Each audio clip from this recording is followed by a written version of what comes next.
mayam puno putaram noksari CSIR Northeast Institute of Science and Technology lampen patki Dr. Huidrom Bir Kumar na ibirakpa Hidak Kannraba Pambising Heijampet haiba hiram asida paudamam taminasi Singkhong singya amade habung na singma mafam singda wheat haibadi hazongba pambi amoina hoba aikhoi miyoibna thoidona thosabidraba adubu miyoibadadi thoidona kanaba piba ngamba pambi amadi Heijampet hairiba pambi asini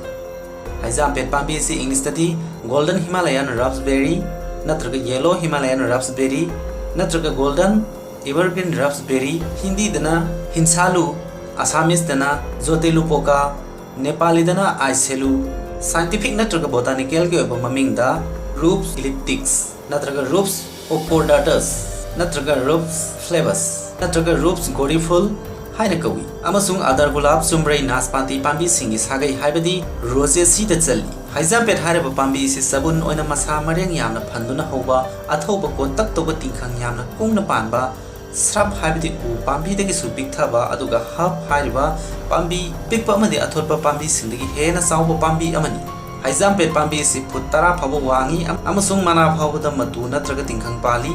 pambi asigi mana adu nayat ahum pali amasung nayat adu elliptic haibadi koisan ne maram asidagi pambi asigi species asi elliptics haina kauribani mana ge akoiba mataya du horai mayagumna yakani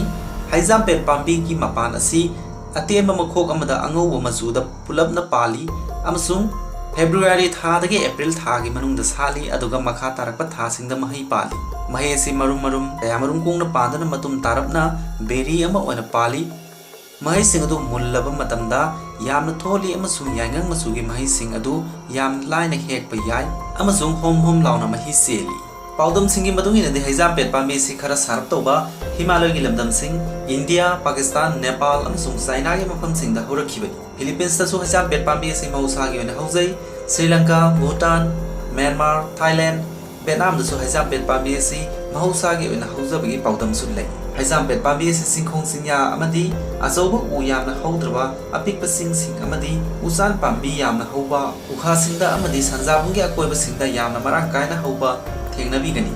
aikoigi Manipur lamdam asida su Heijampet pambi si hazong pambi ama oina yamna marang kaina hawi IUCN haibadi International Union for Conservation of Nature and Natural Resources ki matungina Heijampet pambi asi paidagi sathiba hazong pambi samagi manungda amani haina paudamli maram asina Heijampet pambi asi lamdam amada huzariba pambi singda yamna aki akhang piba ngamba pambi ni haina launari adumana mak Heijampet pambi asi miyoibana hiram kaya marumda sinari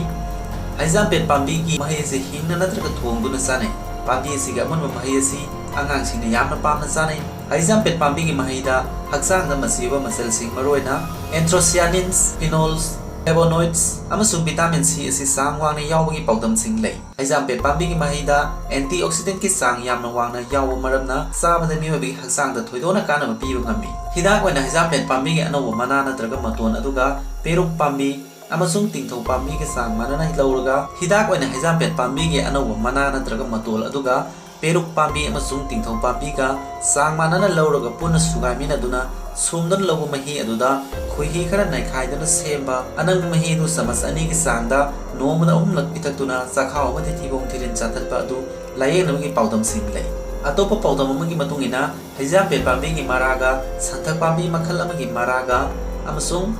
Zarol hana kaunaba ugi makuga sugaraga sumdan lobu mahi adu pitaktuna arum laihok toba si layeng nei kanagum miwai makal na khong hamtharaba amadi iton phairabadi Heijampet pambi gi mara adu isingda phajana samtholaga sugaidana lobu mahi adu pitaktuna layeng biya hariba mahi adu pitaktuna saba tumdaba amadi puk nusikabada su layeng nei asoga pan toba amasung apo matang toba da su Heijampet pambi gi mara adu sugairaga seba malamadu taiduna layeng biya hariba asina i thokpadu una khaganduna phanma ngami haiduna sijine Micturizen haina khangnaba ahing tumlingaida yung handokpa aduga polyuria haina khangnaba yung ka haina hanba asida Heijampet pambi gi makhoki manung thangba marol adu phajana kholaga sugaidana lobu mahi adu pitaktuna yamna kuiraba matamdagi layeng hidak oina sinarapagi paudam sing lei hariba se masi nubi gi thani khokap sang naidaba sidasu hidak oina pijenai kanagoma miyoi ngausa thalabadi Heijampet pambi gi amunu mahi adu khohi ge met khairaga semba anang mahi aduna